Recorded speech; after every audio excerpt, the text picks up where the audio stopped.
Green arrow, nice. Love it when it turns green right when you get up to it, although it was flashing yellow before, so that means it's yield on turn. I know a lot of places it's ooh, that's gonna be weird to get used to. Alright guys, so literally right before this ride I put on those highway bars, those multi-bars, whatever you want to call them. So we might get to try them out.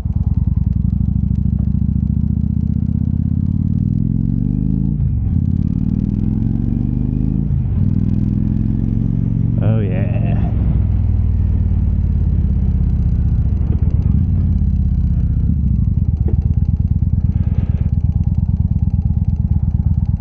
I can never see around the bush, it's real annoying.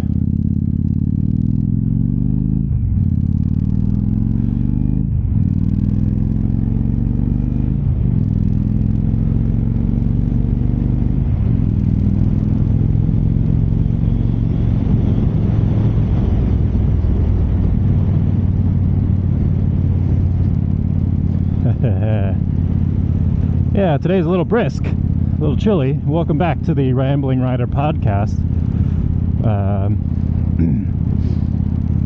Today, I guess you could say we're trying out these highway bars that I just put on, but you can't see. I don't think you can see around my tank. Feet are up on them right now. Ooh, wow. Have them up. Yeah, I just put them up.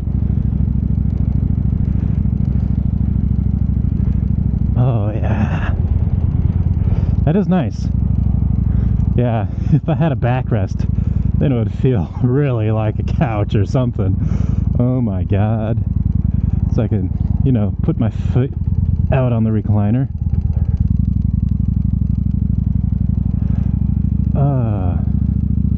Well, I'm not using them right now. I have to shift around, but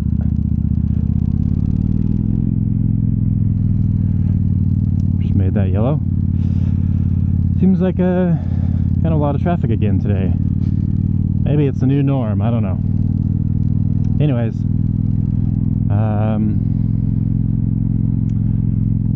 I guess last time I talked to you guys, I was talking about the FJ Cruiser. Bringing that up again. I did go test ride it. It is actually Friday, and I went to test ride it on Monday. I haven't done a vlog since because it's been kind of crappy weather.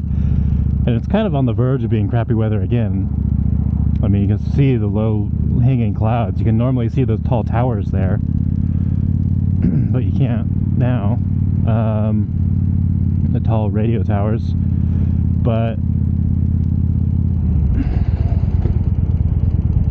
yeah, it's still on the verge of being bad weather. It's still rideable because it's wet, or not wet.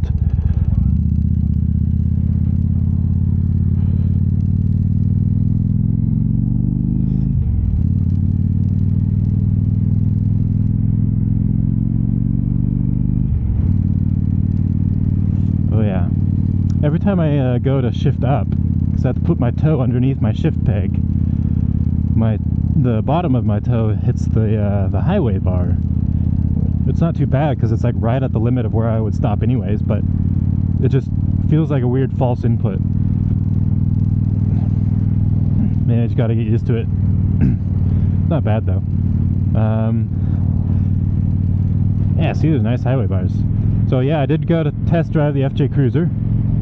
And let me tell you, I really liked it compared to my Subaru, despite it still driving like a boat. I think the suspension is rather loose on it. It must be either just worn out or someone maybe it just is the factory suspension that way. I don't know.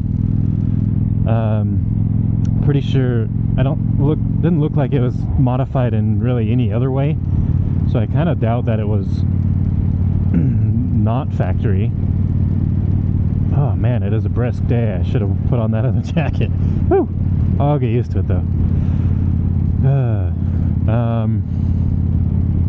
So yeah, it did kind of feel like a boat, not gonna lie.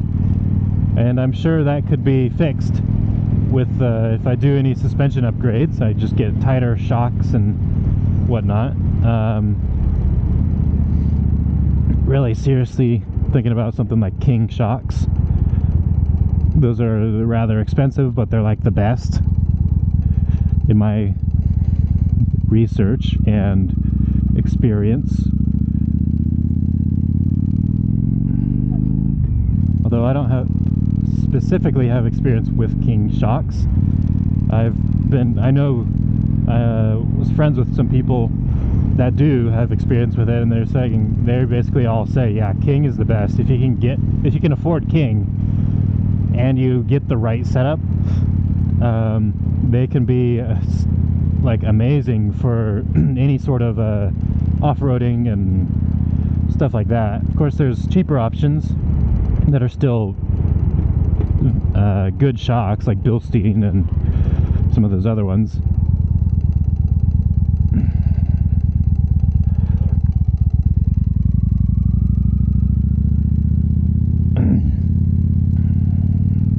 So, I'd probably do a suspension upgrade and probably,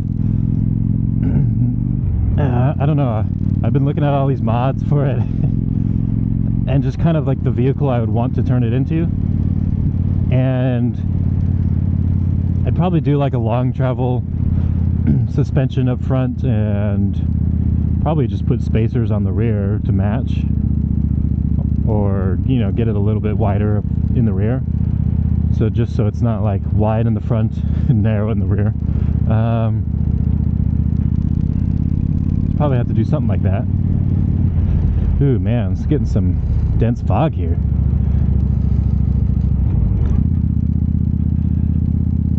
Yeah, the road's a little wet still, so I'm not going to be taking it too fast except for in the dry spots. I suppose. I guess I could just stick in third gear, leave it in third, and use my highway bars.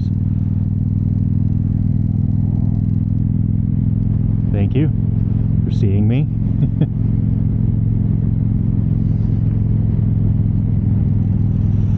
Of course, I'm going to have to come up to a stop up here, but we'll see. Yeah, this will be a better test on the way home on the highway, actually using highway bars.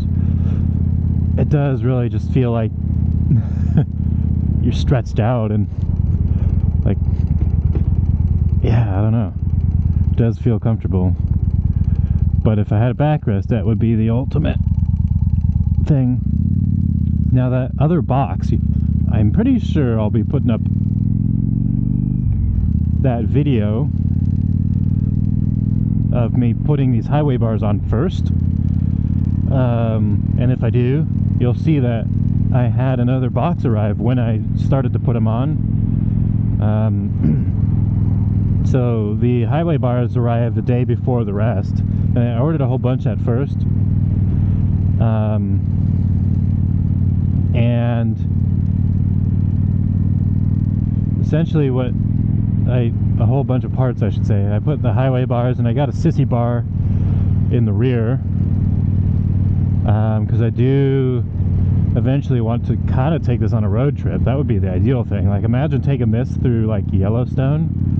That would be beautiful if it was nice weather, and oh, that'd be awesome. Just jamming out to some music, and might throw the camera on time lapse and vlog occasionally. But yeah, that would be awesome. And so I've always been into camping, and this isn't the greatest bike, obviously, to try and go camping off of. I guess it's better than maybe a sport bike, that's for sure, but like a dual sport, something or other, touring bike would probably be better. Obviously, I mean, these are, for the long distance, these are probably good because they're comfortable. Maybe not quite as comfortable as like a Gullwing. Oh my god, this fog is just getting denser and denser. That's crazy.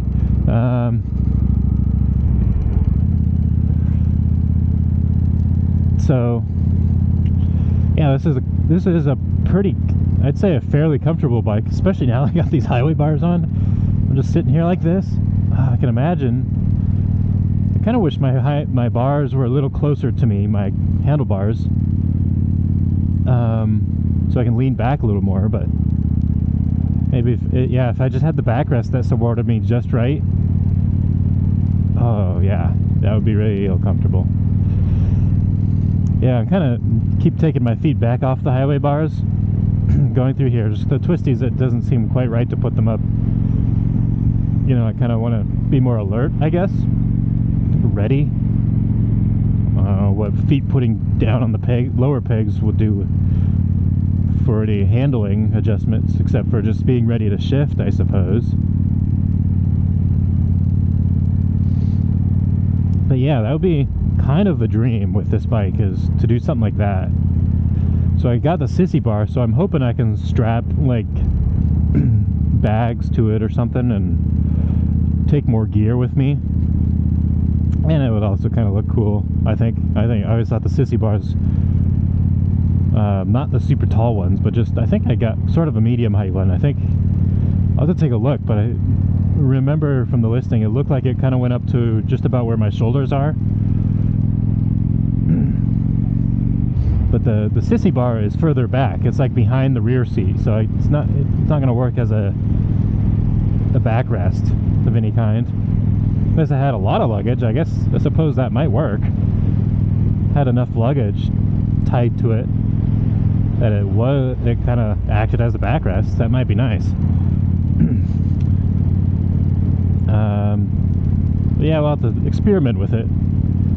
I don't know if I'm going to even have time to put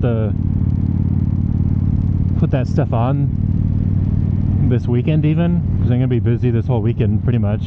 On Monday, again, I'm going to go look at the FJ Cruiser again, but I'm taking a mechanic with me. It's a family friend,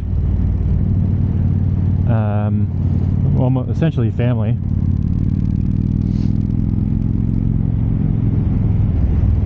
So I trust him, and he has a scan gauge. He's gonna check all the codes and everything, even ones that people try to suppress, it'll show up. He got one of those fancy, real expensive ones that are thousands of dollars or something. I can do everything in every car, and yeah. So he's gonna take a look at it. I don't know, the more I think about this one dealer, the guy that's selling it, the more I'm just kind of like, it seems a little sketchy. I don't know why.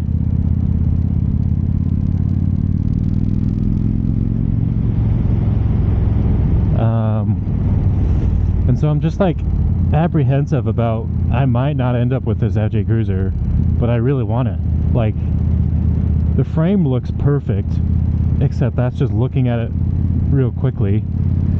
If I took a closer look, I'd have to see if maybe it was painted over. It looks like if it was painted over, it looks like a really good paint job, to be honest.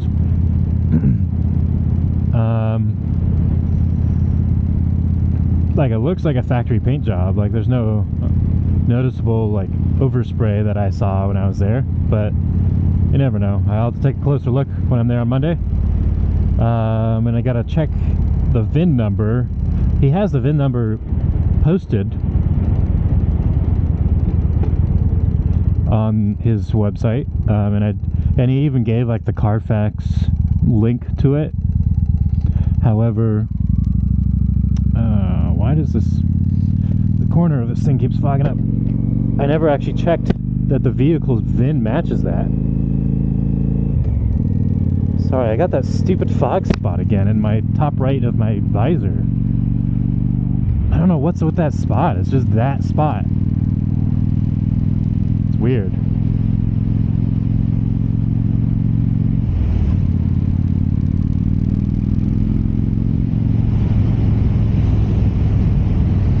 Part of me wonders if I should have my brights on or not. I know you're not supposed to put the brights in fog, but that's usually at night, because then it'll make it harder to see because it reflects off the fog.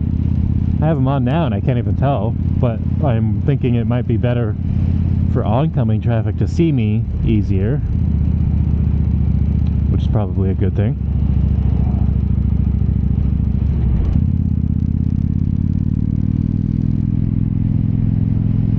Yeah, so the last know, 3 or 4 days that I've been going to work, been taking my Subaru, right? This guy up here has got a blinker on, but he's not turning. What's up? Now he's disappearing into the fog. Oh, there we go. Now his blinker's back on.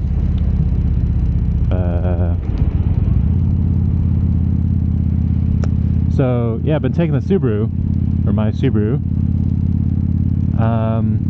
and every time I take this road instead of the highway like I normally would, just because I always end up early to work, so I'm just like, yeah, screw it. I don't want. There's been a bunch of parts come in lately. They're super repetitive and dull, and I really am just not looking forward to doing. So I'm trying to basically not be early anymore because these parts suck at work. So I've been taking this road, but every time I take this road on my Subaru, I've been trying to get the get my tires over towards the center where all the debris collects, because I'm trying to like disperse the debris some more, because like for a motorcycle you don't want to hit that in a curve or anything. You don't really want to hit it at all, so you avoid it, but then it still stays there. So I try to do it in my car. And I can't really tell if it's helped or not. There's still some patches here and there. I think it may have helped some, just to, like when I was driving, you could hear it throwing all the rocks whenever, like in my wheel wells and such, whenever it was towards the center. Man, it's cold. Chilly. So I think it was kind of working, at least to move it, not necessarily off the road, but even if it just spread it out across the road, it would, other cars driving on this road would kind of clear it eventually from where their normal tire tracks go. But, you know, then in the center, there's just, you know, less debris than there was before. There probably still would be some, so.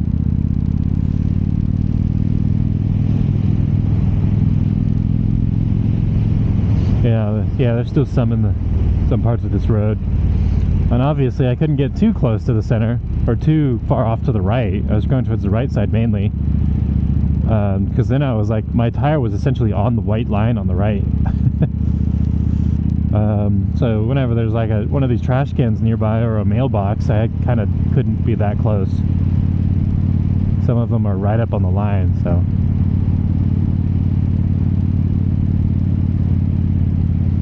And it also sometimes, because there's more debris on the side of the road too, so it kind of pick up more debris from there. So I don't know, doesn't know if it works, but anyways, this is one of those dumb things I do. So yeah, I'm gonna go kind of test drive again, I suppose, maybe with my mechanic, or maybe I'll let him drive it and take a closer look at the frame, make sure the VIN matches. Another thing I was thinking like was weird about this, the more I look, yeah, like I was saying, the more I look into this vehicle, the more I think there's something just weird and off about it. I think I may have already talked about the emissions thing last video, and that's like something I asked him about because it was in the Carfax thing, and he was like, yeah, the EGR was deleted. So then when I went home, I didn't know what the EGR, like what the EGR system looked like, or like where it was exactly. So I went home and I signed up to this forum, the FJ Cruiser forums, and I was asking, like, I made a thread like, how do you do an EGR delete reverse? And people chimed in and was like, yeah, I'd be interested to know if there's even an EGR on these things. And then some other more knowledgeable people were like, yeah, there's no EGR, there never has been on these FJs. So then I contacted the dealer. I was like, hey, what's up? There's no EGR on these things. He's like, oh yeah, it's the evap system was removed. He may have just misspoke, or had, I don't know, that's maybe what he was told. I don't know. I'm not gonna fault him for it yet, but I'm gonna go take a look on Monday again, like I said, and see if it's there. So I got some people that chimed in. It's like, yeah, this is the diagram of the evap system. This is what you should be looking for. Just be careful if this part's missing, which is the charcoal canister. It's like $600 just for the part. And I'm like, oh, dang, yeah, that's kind of expensive.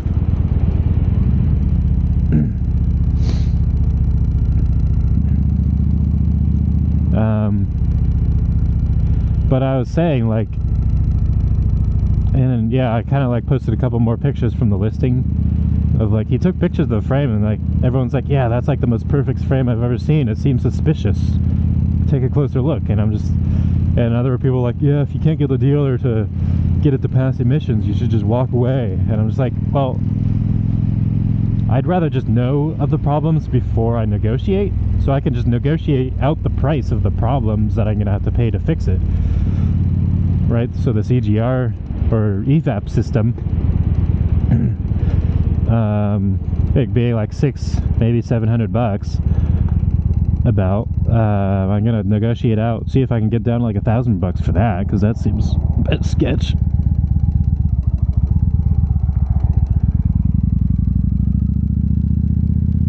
There's always a lot of debris in the middle of that intersection there.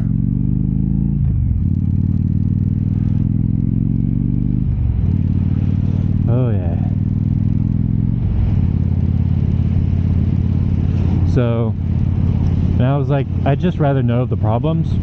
Like, there's some problems I'm fine with, like the EVAP system. If I can just buy the part, I can install it myself. I have no problem working on my own vehicles. And but if the frame is rusty, like if it's a little bit of rust, I'm fine with it. It's just like surface rust. Even my truck had that. And that's not such a big deal. But the or if it's the heavy rust, then I'm not gonna buy it, because you can't. It's not trivial, or it's not easy to fix that. It's much more difficult, and you know, dealing with making sure the frame is still certified, or not certified, but like if you have to take it to a shop to fix it, it may be reported as a, you know, frame damage, which I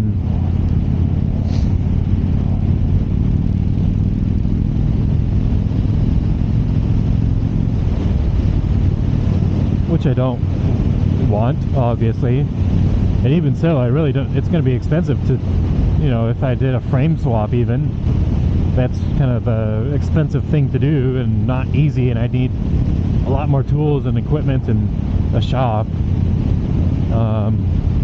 Whereas if I, you know, if it's just like the EVAP system, I can do that by myself. So I have no problem with it being like small, easy things to fix. So, you know, I'm gonna have to take a closer look and see what the deal is. And another thing that was kind of sketchy, and well, not sketchy, this one's like a blatant, like, yeah, this is not a good dealer sign, which sucks, because I want this FJ, you know. I could care less about the guy, but if he could just give me a good FJ,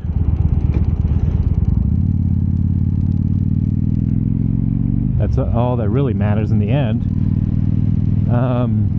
He was, oh, that's sweet. That's an FJ40. I want one of those too. Those are collectibles though.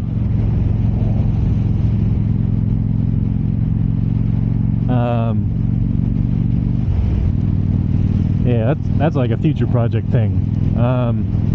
But the other thing it's like a blatant, like, oh, this guy he's lied to me, essentially, is I was asking him about, do you do trade-ins? And he was like, oh, what vehicle is it? I was like, oh, it's that one I drove here, the Subaru Forester 2011 or whatever. And so we walked out to my car, and he asked, like, how many miles is on it? So then when I went to go look, you know, at my miles, he was pulling up something on his phone. So then I turned on my car. My car only has like 75,000 miles on it. And then like a moment later, you know, he shows me on his phone, like, oh, I got the Carfax for it. Here it says that the odometer was rolled back 23 or 28,000 miles back in 2015. And I was like, whoa, that's weird. really weird because I've owned this thing, or I got this from a family member, and I didn't know how long my family member had it, so it could have been plausible. I didn't know at the time.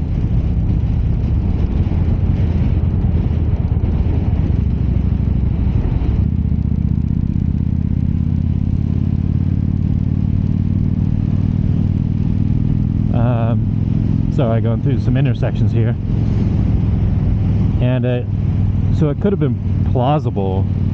However, I find it somewhat unlikely. Like, who would roll it back 20-something thousand miles? It seems like not a lot of miles to roll back, but so then after I went home, I asked my relative that had it before me, and they said they had it since 2012 or 2013.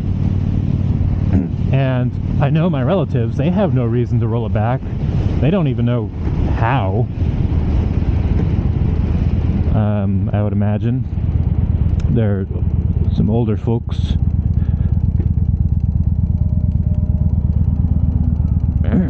This is the first time I've got here and it hasn't been a green light. That's weird.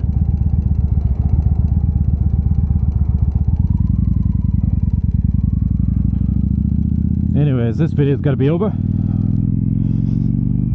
So that's like, yeah, that thing about the Subaru is kind of a blatant lie. And the thing was, I didn't give him the VIN number yet. He just pulled up Carfax from seemingly nowhere. So yeah, I'm pretty sure that's just a blatant tactic to try and lower the price that he's going to buy it at. He did say 8,000 as an estimate, which is about what I was expecting anyways. But yeah, I don't know. I feel like if he estimates 8,000 with him trying to lowball me, it could be worth more than that, like 10,000 or something like that. So anyways, this video's got to end. Talk to you guys in a moment. And I'm back. So yeah, we were talking about the dealer giving me that weird kind of blatant lie.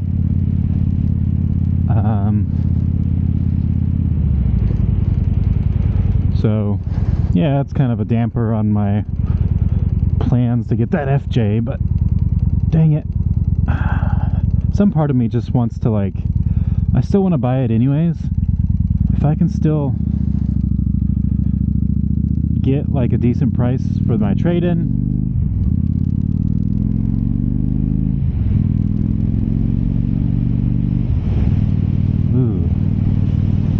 then I think I'll be happy. I won't care.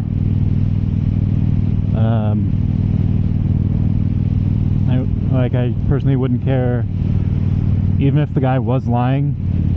What really matters at the end of the day is that I get a good FJ and I get a good trade-in value for my Subaru, right? So that's really all that matters at the end of the day. And I get a good price on the FJ too, I guess I should say. So those, like, three things: I get a good price, the FJ isn't fucked up, and you know, my trade-in is valued at what it's supposed to. That's if that goes well, I really don't care who the guy is, who the dealer is. It's just so that's what I'm trying to look at it that way.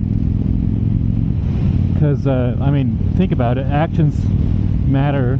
Words really don't matter. I mean, they do matter, but anyways, yeah, right as I got on the bike here to head home, it just barely started to drizzle, so I think I'm going to be slightly damp by the time I get home. But now I get to use my highway bars on a highway in the dark. Honestly, feels kind of weird. Like, it's, I I don't know. I don't want to say it's like I'm guiding the motorcycle with my feet, but it almost feels weird putting my feet forward. Like it's almost like I'm... I don't know. I'm trying to think of a... I don't know why it makes me think of like the pod racers from Star Wars. Like the way those... like the way the handles work on Anakin's pod racer, like the individual handles that you kind of move around, if I remember correctly, that is. But they're, I don't know why, it makes me feel like I'm on some sort of pod racer thing like that, like with my feet being out forward like that, like I'm on a, I don't know, it's weird to describe. Because it's not like you ever see his feet in that. It doesn't, like, I don't know. It's such a weird, bizarre feeling. Trying to describe what exactly I'm feeling or thinking about. Oh, it looks like there was a crash. Yeah, there's 3 police cars there. Look like a couple spun out cars. So that means all the cops are probably busy. Right? I assume. Should we go for it? Should we do it, boys and girls? Ladies and gentlemen, I should also include. We're all boys and girls at heart, but I think I want to.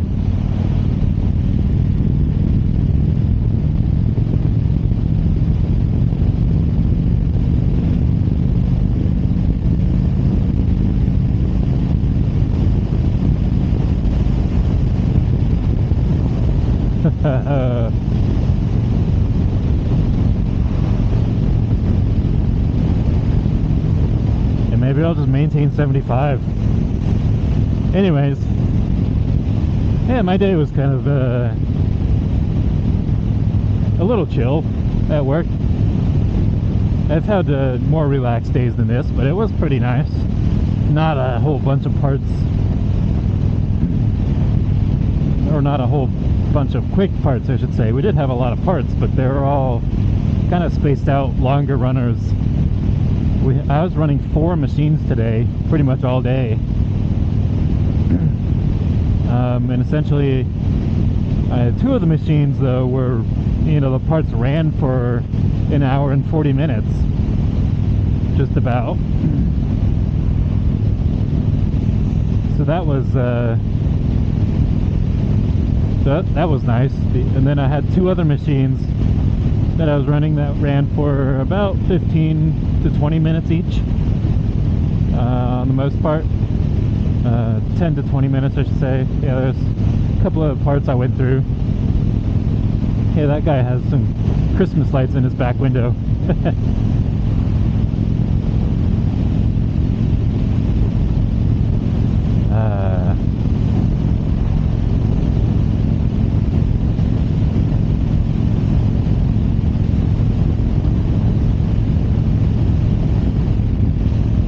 Yeah, I'm not gonna lie, the highway bars are nice for higher speeds because my legs are more vertical or straightforward rather than being straight up, like if I had them down on the lower pegs. And when you go really fast that way, the wind is nearly pulling your feet off the pegs just because there's so much wind force on your legs. It's kind of crazy. But this way it doesn't seem so bad. It's like I'm slightly more aerodynamic. And just so you know, this is full throttle. Mainly now it's just the helmet. Woo!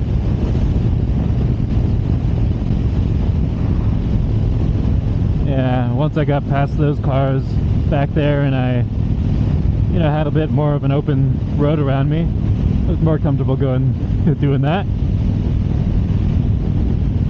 But now we're coming up on my exit, so that's pretty much going to have to cap off this episode. Oh man. down to the lower pegs again. Woo! Okay. Gotta get myself back into a tame mode, because now I'm going through a neighborhood, or I will be. Oh. But yeah, like I was saying earlier, I think this is going to serve nicely for if I ever want to take it on road trips, or longer distance. Of course, if I do that, and I'm going to have to use my I have a phone mount that goes exactly the same spot that my camera's on right now. Oh, some bumps in the road, some potholes.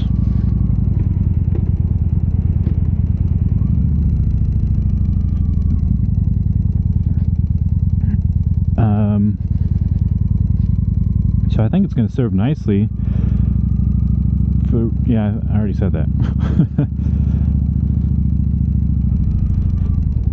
But the, yeah, where my phone, or where the camera mounts right now is all the same place that my phone would mount. I just put a little different thing on there just to, it clips to my phone, because they both happen to go on a quarter inch, like the standard camera mount type, a quarter inch, I forget the thread, whatever, but quarter 20 maybe, I don't know. So it has that standard attachment mechanism, which is kind of nice. So yeah, if I ever go on a road trip, I'm gonna have to figure out a different camera angle.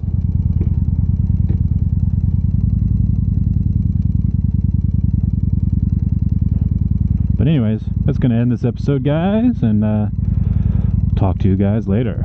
Ciao.